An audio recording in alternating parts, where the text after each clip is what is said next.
This podcast was produced by OAR FM Dunedin with support from New Zealand On the Air.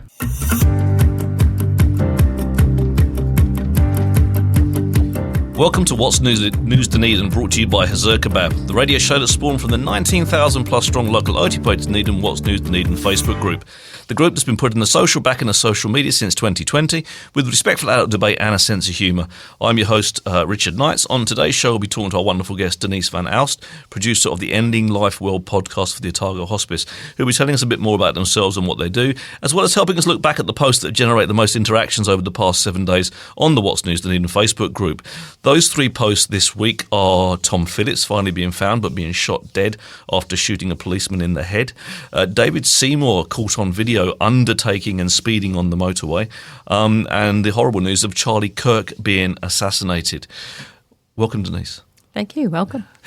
Before we get started on any of that serious stuff, we do have our what we call the pun of the week, right? So I don't know if you've seen it on the group. There's a Pun Day Monday post where people bring their best dad joke. I've got a cracker for next week, and I'm fairly certain I'm going to win. But it's like it all comes down to the votes. Whoever gets the basically gets the most laugh reacts is going to bring the joke on the show. So I need to get my husband on that section. Absolutely, yeah. At the moment, Max Reed, who has been been on the show, Max Reed is kind of killing it when it comes to those. It's just, he's literally week in and week out. It's not his one today, but I've got a friend Steph who works with us at LJ Hooker, who gave me the pun that I'm going to put on Monday.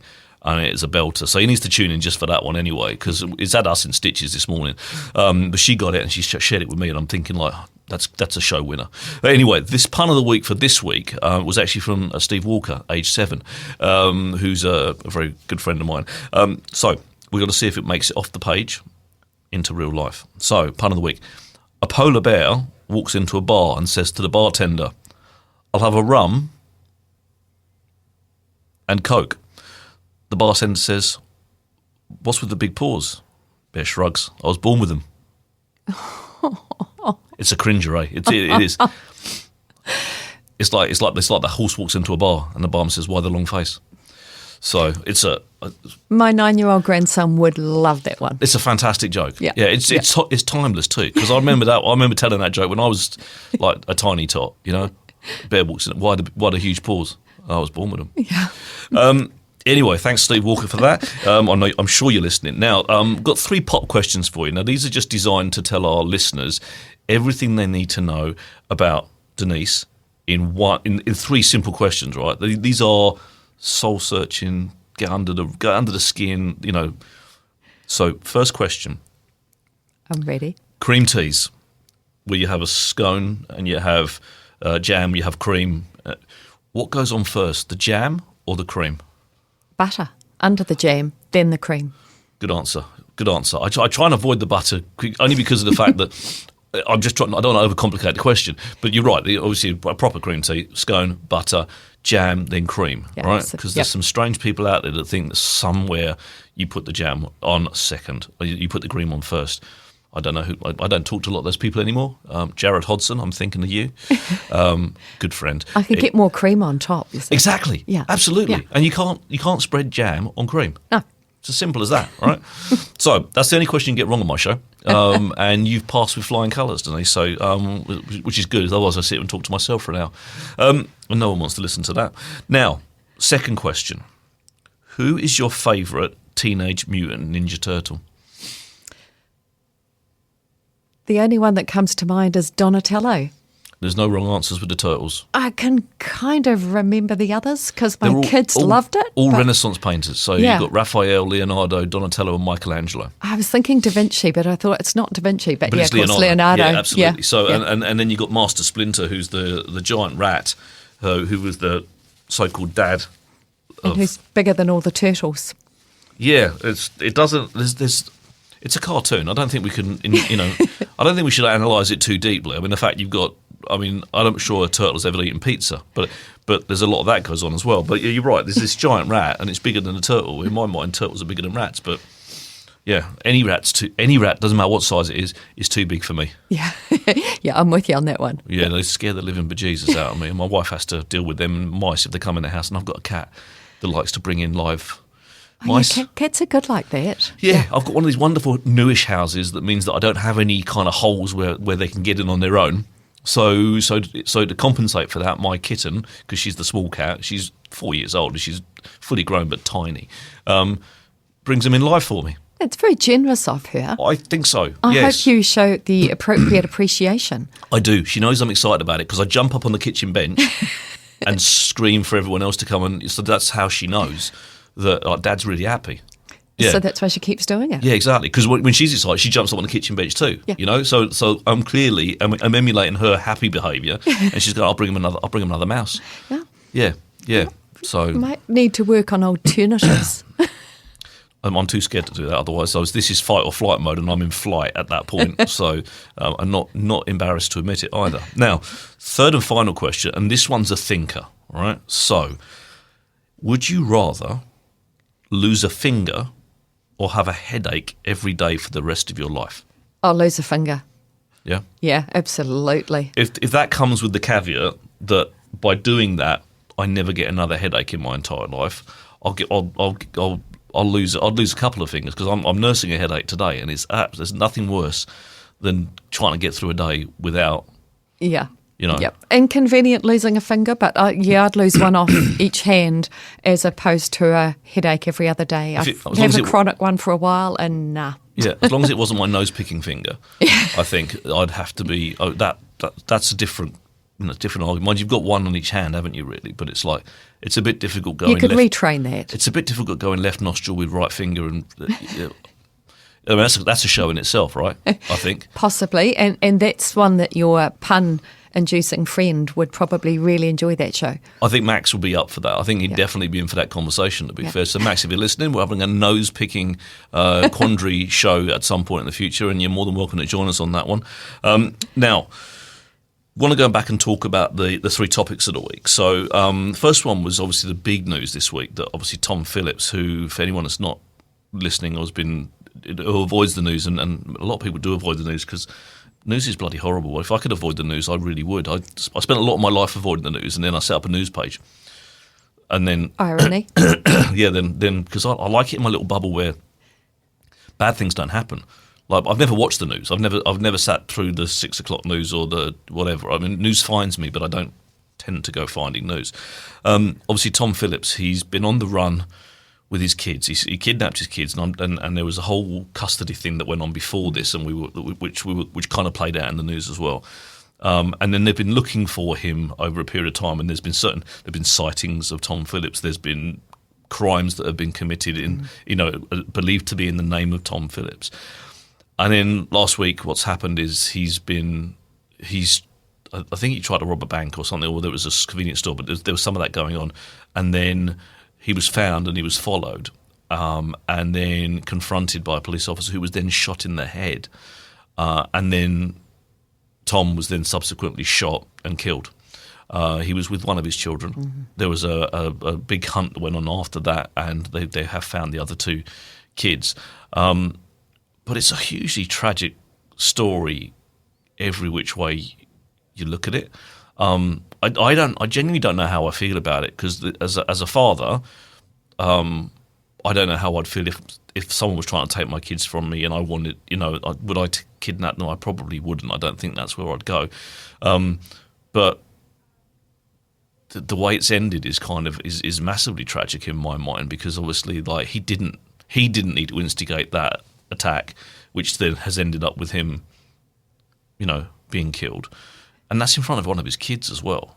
That's the biggest tragedy in the whole thing for me in the story, is the kids. For all of the adults who are involved who've made good, bad or horrendous choices, in the end it's the kids that are paying the price. It's the kids that have been having to live in terrible, tough circumstances for the last few years, and are now having to deal with all of this as well. And my heart goes out to the kids. It really does. I feel for them, because no one, we've all had a bit of tragedy in our lives. We can't help that, but imagine having to deal with that at that age, and then you those things don't disappear. You're going to carry that for life. I don't think there's any amount of therapy or counselling or anything that can get you beyond something like that so big happening so publicly. And as you say, it's such a young age, you know, for them to work through this and, you know, because what they've been taught and lived with for the last few years, it's really hard to let that go, you know. So I just can't begin to imagine how those kids, what they're trying to process now, where they are, and what the future holds for them. And that is it, isn't it? There's they've got long lives ahead of them, and potentially PTSD that goes along with that, and revisited trauma and everything else that potentially is just literally waiting around the next corner for them. Because it's like, I mean, I think even as an adult, you saw something like that, that's massively traumatic. As a child, it doesn't get any worse than that, does it? I genuinely don't think. No, I think that's got to be one of the toughest things, and especially for the one that was with him at the time. Exactly. Just seems like poor choice after poor choice after poor choice, and everything's a poor choice with hindsight. I take that, I take that on the chin. It's like, but it's just, that's not what he wanted for his kids either. No, genuinely, like as a dad, if he's a dad, and you've got to firmly believe that he is a dad in the sense he has, whilst he might have taken them away and put them through not so many nice things because of how they were living, he's obviously kept them alive, looked after them, and not abandoned them as well. So, you've got to say that there's a father in there somewhere. That's not what he would have wanted for his children either. No, I mean, I can only believe that he did what he thought was best for his kids. I don't think, it never seemed to be something vindictive in him. It was, he was trying to protect his kids, and most people probably think he was wrong in what he did. But, who knows what was going on for him at that time. You're right. Most people don't set out to hurt their kids, not deliberately. No. And unfortunately so many do, but it's not their initial intention the way it goes. No. Now, topic 2, David Seymour. He's never been a friend of mine. He would not like to go for a beer, but caught on camera undertaking someone who was sat in the outside lane, who was doing, according to the clock on their speedo, was doing 110 already when David Seymour comes swizzing up the inside and undertakes him. Now, the interesting thing about law in this country and road code, and I could do a show on this entirely on its own, is that while it's frowned upon to sit in the right hand lane, you've got to keep left. It's not actually against the road code in New Zealand to undertake someone, which is weird because everyone thinks it is, because we're always told keep left, but it actually is not illegal to undertake someone. However, it is illegal to go over the speed limit, all right? But it was interesting the kind of privileged response that David gave, which I wouldn't expect anything else from Mr. Seymour, about the fact that he'd been caught doing that. And I was always taught, like, and I've driven lots of company cars, I've driven lots of company vehicles with the branding that's emblazoned across like David Seymour's car. He's got his own bloody picture on the side of his car. Is that when you're driving something like that, you don't give people reason to pick up the phone and complain about you. Yeah. David doesn't seem to care about that. He's literally gone whizzing up there with his big smiley dial on one side of the car. You know whose car that is. You know who's driving that car. But his privileged response to that was like, "Oh, don't look at me. He shouldn't have been in the right hand lane." But that seems to be a very typical response from David Seymour. It's one law for me and a different law for everybody else. And, sadly, it's giving that message to many other people. I can do what I want.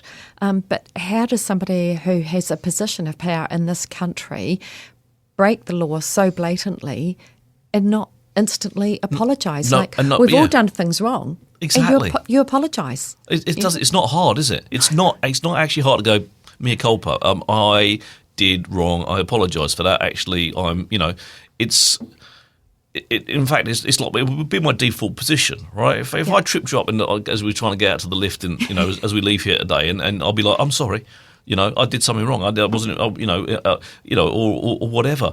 It's like, the level of what I expect from our politicians, and I don't care what party are, what flavour they are, is to lead by example. That's what I expect, because we're putting these people in the positions of power because we believe that they represent us. Well, a speeding, undertaking smiley man that won't apologise is not what represents me. No. Not now, not ever. But at the end, I expect a higher standard of at least public display than what we're getting from many of our politicians. Again, across many different parties, not just ACT. I'm not, they don't align with me politically at all. But I don't care what party it is. I wouldn't expect that from anyone. But I also would have expected a different response from if it was a Labour MP or a Green MP, and they would have got stuck into those people, and that's the other side of the media. They'd have got stuck into those people a lot more for their non-apology, and David just seems to do was he was going to drive that Land Rover up the steps of Parliament. Again, totally illegal, but he wanted to. What happened? Nothing. Again, he'd already been told he's not allowed to. But again, there's no repercussions for it. And what I believe that's showing to my children is that you can do what you like, and as long as you don't give a monkeys, you can get away with it. Or as long as you're a high enough position of power, then you can get away with it. Yeah. And that's what's disappointing. I agree. The minute you decide to step into politics at a high level, you do have to hold yourself to a higher standard. Of course you do. Yeah. Yeah. I wouldn't purport to be the world's best driver, but I tell you, when I'm driving a works vehicle, I try to drive very well. Absolutely, because you're aware. I mean, the amount of time. This is happening, and I do this, right? So if you're listening, be aware, right? If you drive a vehicle which has got your phone number on it badly past me, you're speeding, you're jumping a red light, you're tailgating someone, I'm phoning your employer. Genuinely, I'm that person, right? And the reason I'm that person is I've had friends and whānau killed on the roads, killed. Multiple, right? They're not injured, dead. Yeah. Right? And they're not coming back to me. And that is because of poor driving, distracted driving, people running red lights, people driving drunk, all those different things. And that emotionally gets me right in the feels, right? That's why I'm phoning, right? Yeah. Because if I can stop you as a person who's driving poorly from doing that to someone else, I'm going to do it. All right, and I know there's a lot of people like me that would actually make those phone calls, and you should. And I think people should do more of that. I'm also the person that will phone up your employer if I see you doing a bloody good thing too. So I do balance it out. So if I see you doing something that I think that's genuinely, that's great driving or that's great response or whatever, I'm phoning you. I'm phoning up to tell them too, because I believe in fairness. I try and do that too. If I'm going to ring and complain, I've also got to be prepared to ring and say this was done well. Yes, and absolutely. And actually, those calls are fun to make. Too because right. The minute you ring somebody and say, look, I'm just calling about a driver of yours, and you hear them at the other end go, yeah. Who, which one this time? They were really good. Yeah. And you could see, so they've got great calls to make. Absolutely, and I encourage more people to make those calls because it's very easy to be negative in this world, but it's not. For some reason it's harder to be positive. Yeah, which is why I actually have our Flatter Saturday post on where we can get the chance to kind of go actually to think about something this week where actually where someone did something nice. And I haven't probably acknowledged it. I might have acknowledged it in the moment, but I could acknowledge it also a little bit wider. I think it's really important that we have that, Yeah. So, but David just makes my brain hurt. He does. He's got the most punchable face in politics in New Zealand, and I don't say that lightly because I'm not a violent man, but there's something about that face that just makes me go, really. Just needs an extra bruise on it or something. Germans have got a word for that, but I can't remember what it is. Yeah, a face that needs a fist in it. Yeah, the Japanese will probably have something because the Japanese have a word, and I can't remember what it is, but it suits me perfectly. It's I'm eating because my stomach misses you or something. There's a word that really describes me as a person that I'm only eating because I'm missing food or something. It's just a fantastic. I need to look it up, and I keep looking up and going, that's right, I remember that, and then I forget it. Third and final one is the assassination of Charlie Kirk on the Utah university campus. Now, the only reason I really want to talk about this is from I'm not a fan of Charlie Kirk. I've seen him on TikTok a lot. He's an antagonistic person who was an antagonistic person that courted controversy. And I don't believe that's any reason why someone should be killed. I find it interesting that there's a word for assassination. I find it interesting the word changes when there's political influence involved. Yeah, someone was killed, right? But for some reason it becomes an assassination if there's any kind of politics remotely associated to it. So this is technically an assassination. But someone was shot and killed, and there's a young man who has a young family, and that's disgusting. But the country that he lives in arms nearly all of its citizens. And then America seems to be absolutely gobsmacked when people shoot people. And that's the reason why I'm kind of mentioning it. I just find and at no point in this conversation that they're having right now, right? At no point in this conversation will people say maybe it's because we just let people have guns. It's the radical left, or it's the crazy right, or it's the he instigated or she instigated it, or that, do you know what I mean? It's all that kind of stuff. But no one's ever going back to the fundamental issue is if you couldn't get hold of a gun, you can't shoot someone. Yeah, but I mean, it just seems like there's more of an uproar over this man who has actually engendered a lot of hatred, a lot of violence himself. And there appears to be more uproar over this than that latest school shooting that was so recently.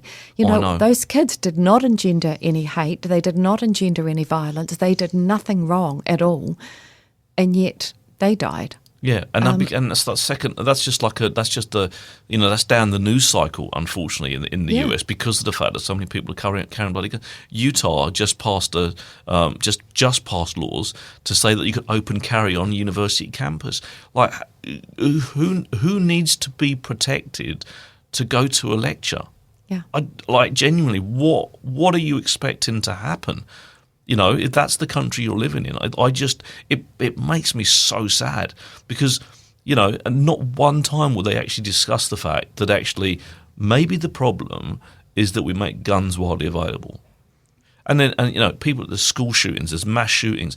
I spend too much time on social media, right? But on TikTok, they did one of these little diagrams, and they were basically, there was a bloke colouring in states that had mass shootings this year, and they coloured in. There's 50 states in the US. They coloured in 47 states that had mass shootings this year, not in history, just this year, just in 2025. So they're there colouring chunks, and you kind of go, and it's going to stop soon. It's going to stop soon. That's going literally. They left 3 behind, and Alaska was one of them. That's just heartbreaking. And I'm looking at that kind of going, and that to me is a gun problem. People are saying, oh, but you look at the mosque shooter, or you look at the people in this country, and you kind of go, yeah, but like I sit there at home and I think, well, if I wanted to shoot someone tomorrow, I wouldn't know where to start because for a start, I wouldn't know how to get a gun, right? I genuinely wouldn't. I wouldn't know how to even legally get myself a gun because I'm not interested in that. But if I decide I wanted to shoot someone tomorrow, it's a lot harder for me to go and get a gun than literally most people just go. I'll just go to my bedroom to the drawer next to the bed because that's where I keep my weapon to protect myself. And someone said it on What's News Dunedin today. They said, it's lucky that law-abiding citizens have guns to protect themselves. And I just look at that and kind of go, like, you just missed the point entirely. Because, like, how can I trust you, Denise, to know when it's right to shoot me, or vice versa? I think you're doing something. I think you're doing something. And I got that wrong. You don't come back from that. No, and as a mother and a grandmother in this country, I don't have to worry about my kids and grandkids going to school. No. I haven't had to worry, will they come home today? No. And even when there have been those lockdowns of schools, there's been a couple in New Zealand in the last month or so. And we've had them in here. Remember we had them in Bayfield, and there was the threats and stuff. But actually, none of us probably really believed there was a real threat. Yeah. And there was concern, and there was good concern, and they took all the right steps. But, none of us probably ever actually thought my child might not come home. I know. And it's just, and as a parent, for me, and again, a grandparent, it is just frightening. I've never had to go to school and walk through a metal detector. No. But for kids in the US, that's a daily thing. And they're only walking through metal detectors because someone said it's all right for everyone to carry a gun. And I get the right to bear arms, that's fine. in 1777 or whatever it was, like when actually you kind of needed to protect your own stuff. And to be fair, there would have been people in the UK and people in all over countries in that stage of history that carried weapons, because actually that. But to continue it into 2025, when we've even to the 20th century, we're now in the 21st. To continue that as a fundamental right, that is just. And then people look at America and you wonder why they're fighting everyone. You wonder why they're going around the world attacking countries, arming people, because actually, that's their mindset. That's what they grow up with. That's mad, though. Guns are normal. Killing people, shooting people is normal. It's normal, and then they wonder why they got such high, And then you got Trump saying we're going to go to Chicago because crime is so bad and everyone's doing nasty things. Well, you gave them the tools, like not him personally, but your country gave people the tools to be as violent as you can possibly be. The maximum level of violence you can put on someone else is to kill them. Yeah. All right. Yeah. From that point forward, any other violence doesn't matter. So you've given that, you put that in the hands of every one of your citizens. You've given them the right to have ultimate violence. And then you wonder why you've got violence. Yeah. It's pretty logical and obvious from the outside. And there are plenty of people in America who see that, but they can't win because the gun lobby is so powerful. Money. Yeah, it's all money. back to money. Yeah. Money, death, money. Yeah. It's frightening, eh? It is. I want to move on to talk about nicer things than that, to be completely fair, but thank you for getting involved in that conversation. But before we do, I'm just going to get a quick word from our wonderful, wonderful sponsor. Have you checked out Hazur Kebab yet? It's your go-to for a delicious lunch, a tasty dinner, or anything in between. Order online to save time and pick up some delicious, authentic Turkish cuisine in just minutes. HazurKebabCafe.co.nz. Dine in or take away at 906 George Street. Have you been at Hazur Kebab? Oh, I love their stuff. And the people are so nice there. Oh, I know. Like, Mustafa, I consider Mustafa my, prodigal son. He's such an awesome human being. I've never seen him ever without a smile on his face. The food's delivered with love. The people just seem to enjoy working there. Yeah. I mean, how cool is that? Like, most of us hate going to work, right? But they actually seem to enjoy being there, because that's the thing that he brings to. They're just very genuine. Yeah. I know. I go in there and he picks all my food. I don't even bother ordering anything anymore. I just go in there and just say, find me something, because I know all of his food's coming back and it's wonderful. And he's like, he's sort of run out of stuff. I've been there so many times. He's run out of sort of new things to give me. I've been through the menu, never found a bad thing. And he said to me the other day, he said, I'm just gonna mix up the stuff that you've had before. And I had a chicken and falafel wrap. My life. I mean, I'm not I would never choose falafel as there's not enough meat in it for me. I would never choose that naturally, which is why I get him to do it, because I never choose that naturally. And he just literally and it was glorious. Yeah. Like the whole combination thing, he put a different sauce. Well, I'd normally have that sauce, and that. I'm very regimented. I'm very much. I know what I like and I like what I know, and I'm going to go. I always choose the same thing, always. That's why I get him to choose for me, because I try to get out of my comfort zone. And it was just literally just glorious. It was completely different to my normal mixed meat wrap with very similar things in it. But it was fantastic. It is good to be pushed, isn't it, by someone else? Yeah, exactly. Because I love all food. I know I do. It's just that I also know that I actually really, really, really love the thing that I've chosen. Yeah. So I don't want to choose anything else in case I'm not quite as in love with it as as the thing. But he just throws food my way, and I'm like a performing seal. I just open my mouth and it just goes straight in. So it's fantastic. Anyway, I want to talk about Denise van Aalst. Now, I introduced you as producer of the Ending Life Well podcast for the Otago Hospice, but perhaps you can give me the sort of 5 minutes cliff notes about yourself, why we're talking, how you got to where you got to, and the things you're doing, etc. Because there'll be a lot of people just like me. First time we met, so I genuinely don't know very, very much about you or what you do, and I'm just here to be nosy. So perhaps you can start with that, and then that will ping my brain for some questions to ask you. Sure. Well, I've been nursing for just over 40 years now, and I'm really lucky. Before I even started school, I knew I wanted to be a nurse in a hospital when I grew up. and I have always loved nursing. I've just never lost it. Working at hospice, and I first moved to working at hospice in the 90s, just felt like a coming home to me. The opportunity to give care the way I really wanted to give care, perhaps what that little girl thought nursing might look like, of helping people feel better. And at hospice, that's really what we get to do. We get to help people focus on living.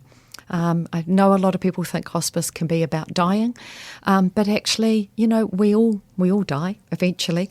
But being there is a chance for us to help people make the most of what life they have, and that opportunity to grow, to spend time with family, and to stay as well as they can.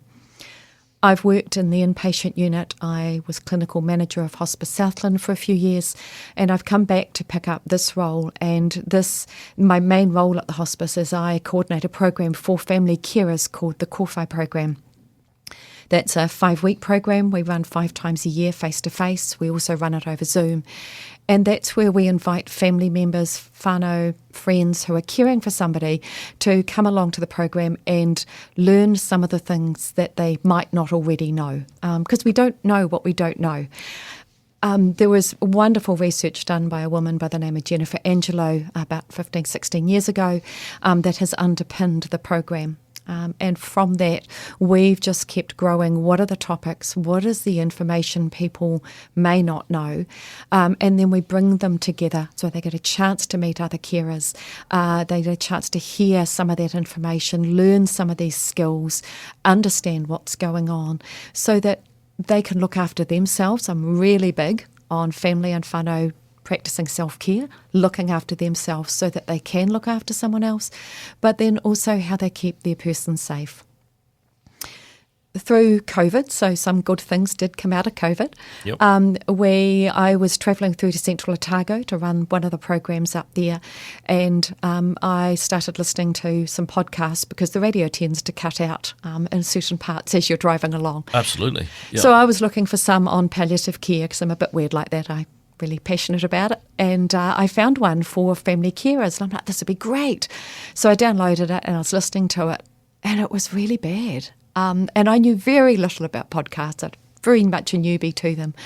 But there was just so many reasons why I thought it was bad, and it was irritating to listen to. And the actual... People think that about my show. Yeah. I doubt that. And so I found myself thinking, we should turn the Kōwhai program into a podcast. Oh, actually. And so was thinking about it the rest of the way home, came back and talked to one of the amazing team at the hospice who was really keen on promoting ideas, and she said, go and write it up.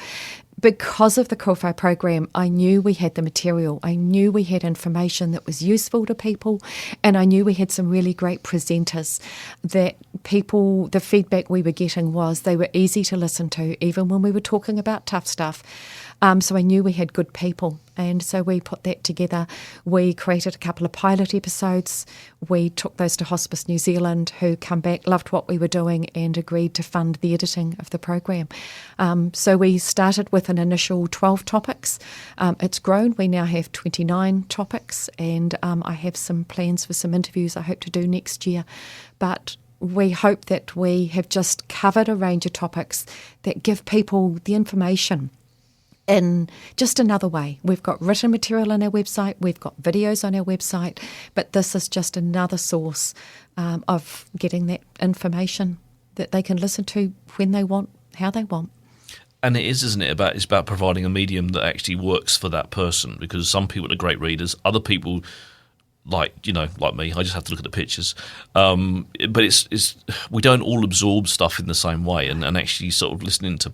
I mean, I don't listen to podcasts. Strangely, my show is podcast, but I've never once sat down and thought, I'll just listen to someone talking, right? Maybe because I'm doing too much of it myself, possibly. But some people they get huge amounts of just everything just goes in, and they pick it up. My wife listens to podcasts and does actually listen to me as well. only on the show, not like at home. Let's not start. For, Will it be reasonable? No, exactly. Let's not go for a second to think that. But that I say something and everyone goes, "Oh, yeah, let's just do what Dad says," or "Let's do what my husband." No, that's not the way it works. I listen and I do as I'm told. But it's you're able to consume it in your, not just in as a through your ears, but in bite-sized chunks as well, because people kind of with those podcasts they'll listen to a little bit, then they'll come back, and they pause it and come back, and they come back and they come back, and they're getting that bits of information. So explain hospice to me, like, because at the end of the day, it's my understanding of hospice is it's like end of life palliative type care. Mm-hmm. Am I right in that, or is there more to? Basically, yes, you're right. Hospice in New Zealand, hospices are usually seen as a place where people get referred to for specialist palliative care. Let's be honest, good palliative care happens everywhere. Our care homes do amazing jobs. Our GPs do amazing jobs of good palliative care. But where people have complex needs, where they have something that's just a little more challenging, a little more difficult, and outside of that scope, that's where hospice can step in and offer something further. Our model is based on Te Whare Tapa Whā, so we look at people in that Māori health model of looking after their physical health, their mental and emotional health, their spiritual health and their social health. And that's, which I think is just, that's not so available through the public health system. Right. We have a bit more time. We have the luxury of time. We are able to try and meet people's individual needs. So it isn't a matter of people coming into hospice and fitting our system. It's more a matter of like, this is all of the things we can offer. What is it that you need from us? And it really is the focus on helping people to live the best life. How do we help you live the best quality? And what can we do to make the most of that for you so that you can enjoy the time you have? Right, and is there? I mean, I don't want to sound too like sort of almost mechanical about it, but is there a sort of limit to how much care you can have in the sense of time? Or how long does care last? I know that's a kind of difficult one to quantify, but are there rules for like, well, you can't go into hospice until X? I don't know. I don't want to sound. I don't want to sound inconsiderate or uncompassionate, if that makes sense, but I'm trying to understand it. At some point I'm going to probably need it without. Absolutely. No, it's a good question. Usually people are referred to hospice for support in what's thought to be their last 12 months of life. Sometimes people have come to us earlier. Sometimes we discharge people from hospice because they've come on, we've perhaps helped sort out a few things, they're stable, they are rocking, they're just getting on, living their life. They don't really need us ringing them every month, every couple of weeks to remind them that they're on the hospice program. So we may well discharge people for a while and then they come back when they need us again. As far as coming into the inpatient unit, we aren't funded for long-term care, so we generally only have people in the hospice itself as an inpatient unit for shorter periods of time. But people, again, will come in, get something sorted out and go home again. It's not, because a lot of people think that, if you only come into the hospice, you only come in there to die, there's only one way out. But actually, more people do go home from the hospice than not. So I just learned, I'm here to be nosy, right? I've just learnt two things that I didn't realise. Like one, exactly what you just said about the fact that actually more people leave hospice than pass in hospice, which I think is a fantastic thing because they're doing it on their terms, which is great. But I didn't realise there was an outpatients hospice, if that makes sense. Now my limited knowledge and brain, because my mum's in a care home, so my mum's got Alzheimer's and she's advanced Alzheimer's, so she's not, in my mind, she's not in hospice, she's in a care home, but I guess that's almost it's a type of hospice because of the nature of it. Yeah. But in my brain, it was a place that you went to die, like genuinely, because you got to that point where your care couldn't happen where you were, and that's but you're telling me that it's not, and there's outpatient stuff as well. So please explain that to me, and do talk to me like I'm an idiot, because I feel like one, and most people would say that I probably was. So just so that's. But I think that's a real important distinction that I wasn't aware of, and maybe other people aren't either. And sure, and in the early days, probably the bulk of the hospice work was done in the inpatient unit. That's probably where the focus lay. But actually now the bulk of the work is done in the community. We have far more members in our community team. More people are being supported to stay at home. We are more able to support people. We do more visits in the home. There's only, many of the people on the hospice program never come in the doors of hospice at all. All of the support they receive is in their home or their place of residence. We've also got what we call our RCT team, which is our residential care team, and they're going out and working closely with the residential care facilities around Otago and liaising with them on people that they are supporting there so that they can keep supporting the people they've got. So, yeah, most of our work does happen in the community and in people's own homes. So what are you doing out there? When you say the part of the community care scheme, what are your guys involved in doing? Is it? I mean, obviously there's visits involved, there's communication involved. What are those visits or those communications? What's the sort of like the background behind? So primarily, everybody that is admitted onto hospice program will meet our care coordinators. They are all registered nurses. They will go out, they do full assessments of everybody, they meet with their family, so they are looking really holistically at each person. But they will then also bring in other members of the team as they're needed. So we've got a team of doctors that can go out and do visits, or they can come in and see them in the inpatient unit just as an outpatient appointment at the hospice. But they can also, we've got social workers, we have got counsellors, we've got the people in my role. I was trying to think of all the different roles that we have. So there is a whole range, and the care coordinators liaise between all the different members of our team, but also other members of the health team. So it might be GP, hospital specialists, district nurses, home care agencies. So our care coordinators will help liaise between all of them to make sure that people are getting as close to what they need as we can help with. So give us some. Give us some topics of the things that you've done podcasts for in order, and I'm assuming, and again, correct me if I'm wrong, and I think I was wrong once, and then my wife told me that I wasn't, so that was all good. The podcasts are for the people that require the care as well as the people that are administering and helping with the care.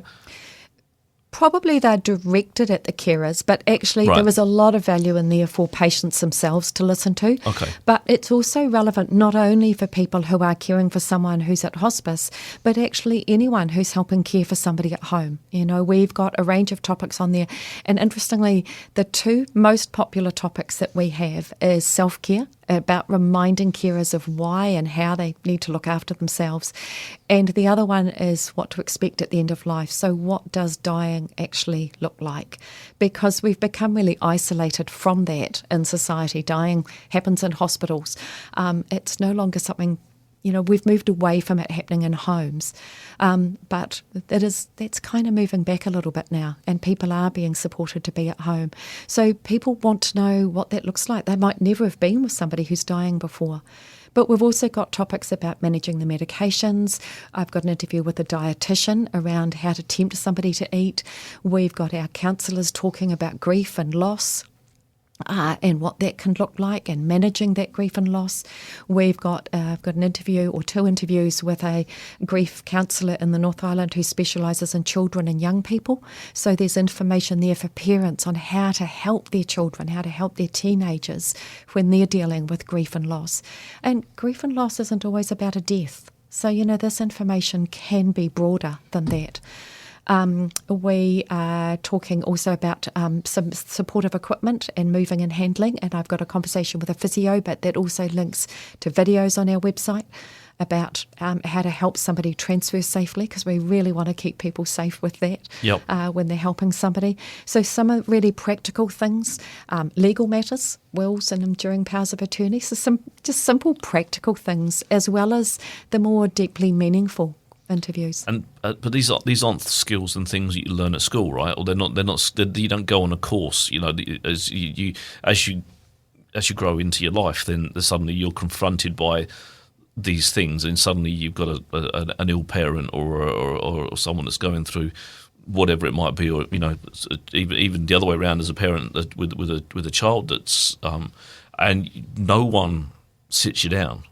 No. And kind of prepares you for that, do they? Like, let's face it. It's not like I was learning I was taught how to use a calculator, right? I've learned how to use a computer. People actually spend time teaching you that stuff, right? I was taught how to sew. I was taught how to fix a button. I was sew a button. These are like life skills. No one teaches you how to deal with the last part of your life.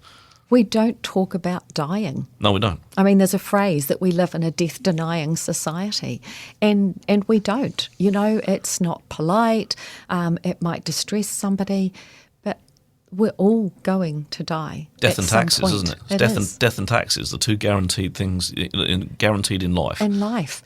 And how much better if we can talk about it, if we can have that opportunity to share what's important to us, what are the things that would most matter to us. If I couldn't speak for myself, do my family know what I would really want? Well, my family do, because, as you can imagine, my family and my friends are well used to me talking about death and dying. Absolutely. But they also know they can come to me to talk about it, that it's safe to talk to me, because sometimes we're not sure if it's safe to talk to somebody else because we might get shut down. And so it's great to open up those conversations. I want to pick up on something in a second. Before we do, just going to get another word from our wonderful sponsor.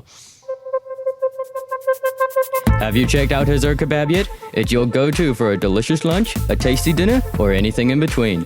Order online to save time and pick up some delicious, authentic Turkish cuisine in just minutes. HazurKebabCafe.co.nz. Dine in or take away at 906 George Street. I want to pick up on something you said about the fact that your friends and family know exactly what you want. I think it's a really important conversation because, as I said earlier in the show, my mum's got Alzheimer's, right? She is non-communicative, double incontinent. She's alive, she's fed, she's looked after, and the place that she's in is a marvellous place, right? But she can't tell me what she feels, right? She can't tell me what she wants. So in my brain, I've already kind of started going through the process with my family and my children to make them understand, like, if I get to where Nanny Marlene is, if I get to that stage, I want you to know beforehand. Great, well done. What I'm expecting, all right? And it's lots of food. It's good food. It's kebabs every week, all right? There's going to be a lot of food stuff in it, right? But I'm starting to write a list, all right? And whilst I'm joking, I'm deadly serious in the sense of it's really important to have those conversations early because suddenly you can't have them. Yeah. And that's been an eye opener for me.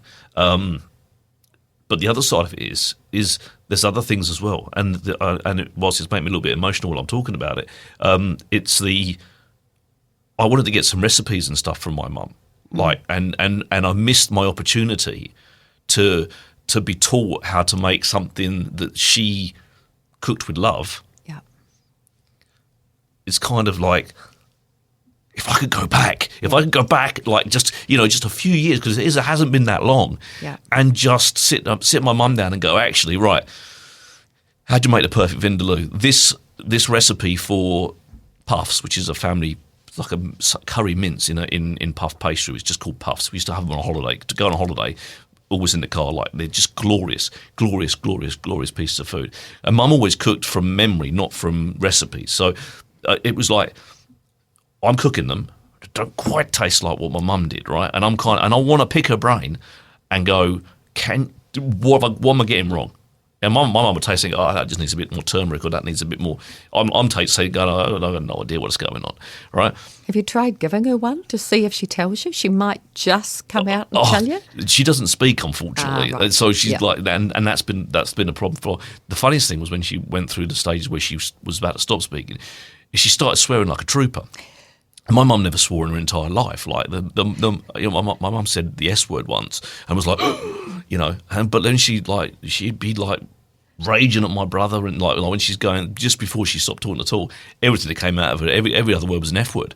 And I'm like, I didn't even know my mum knew those words. But that's an aside. But it's like, there's so many things that I can't get from her. Yeah. That I've missed the opportunity to do. So I don't want my children to miss the opportunity with me. So,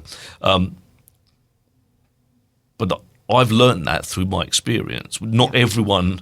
So things like what you're doing, I'm just like I've got nothing but admiration for that, because actually there's some preparation stuff in there for people that they might not think about. And it is, there's two sides to it, because actually if I'm really clear with my family about what I want, I'm more likely to get what I want when I can't tell them. But also I'm taking a weight off them. They're not sitting there in 10 years, 20 years' time saying, I don't know what Mum would want and I'm stressing, I'm worrying about it because I want to do right by her, because actually I've given them what I want. So I'm going to make things easy for them because they'll know. Yeah, I don't want to be sat in a care home in 50, 60 years' time, maybe, and like they're giving me coconut pudding, and I hate coconut, right? Yeah. Like and I'm on the inside, I'm kind of like I'm dying on the inside, like when they're shoving this bloody coconut pudding in my mouth. They don't know that I don't like it. I don't. It's I know it's silly things, but that's. It's the devil's sawdust. Like devil's sawdust is coconut. Well, keep it away from me. The little things, like the coconut, they're the things that have the biggest impact in our life. Yes. Little things. It's one of my mantras. The little things are the things that in the end are the most important. So actually, why don't we tell our family about those?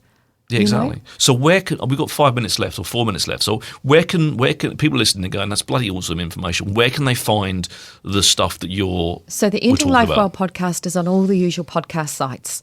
Spotify, Apple, all the rest. It's there. But for anyone who's never listened to a podcast before, they can go to otagohospice.co.nz. They can find it on there. You don't have to download any apps. There's no advertising. They can just simply listen to it there. No kebab There's also adverts. Videos. No kebab video, sorry.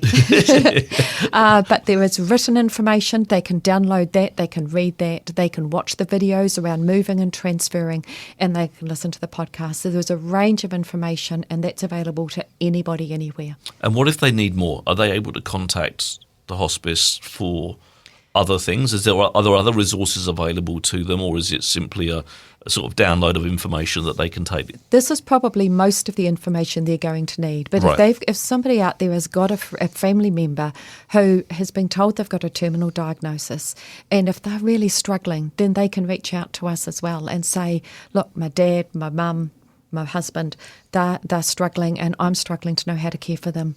Would it be appropriate for them to come to hospice? They can talk to their GP, they can just ring us directly. And I think we have got some fantastic sort of wraparound stuff that does put people in the right place. But one of the things that stood out for me is that self-care thing.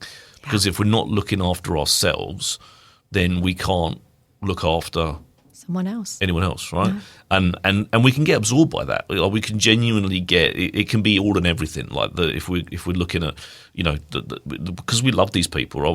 We're not doing it simply because it's like I'm bored today or something. I care for someone. It comes from the heart, right? Yeah. So when you're doing stuff from the heart, it's very easy to get absorbed by that process and not look back at yourself and take a look in the mirror and kind of go, but how am I doing? How am I managing this? Because actually, that's not the only person in my life. There's going to be other people around that will potentially be relying upon me for other bits and pieces. Yeah, and it's an old line, but you can't pour from an empty cup. If you're not finding some way to refill your cup, you can't possibly give to someone else. You'll hit a wall. And then if you fall over, it's all going to fall over. So you've got to look after yourself. Yeah, absolutely. So we got like a minute left. What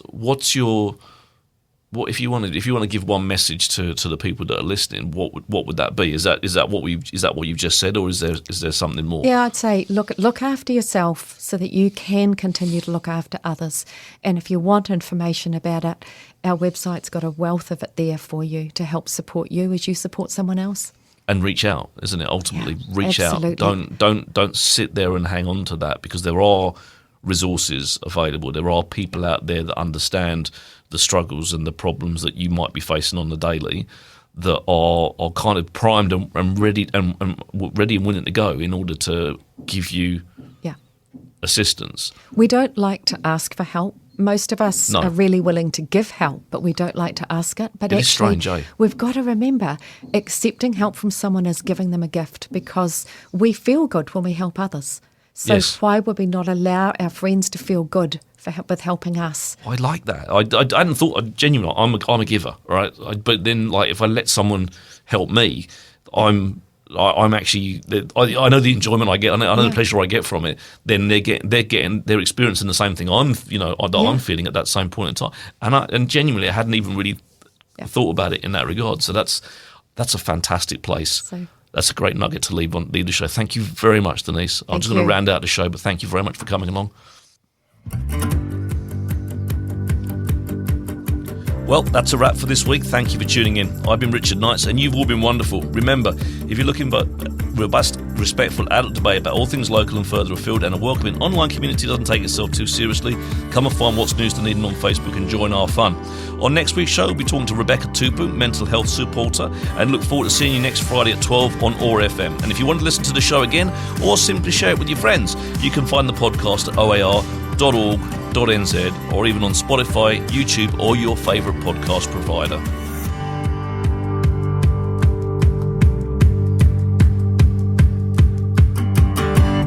This podcast was produced by OAR FM Dunedin with support from New Zealand On the Air.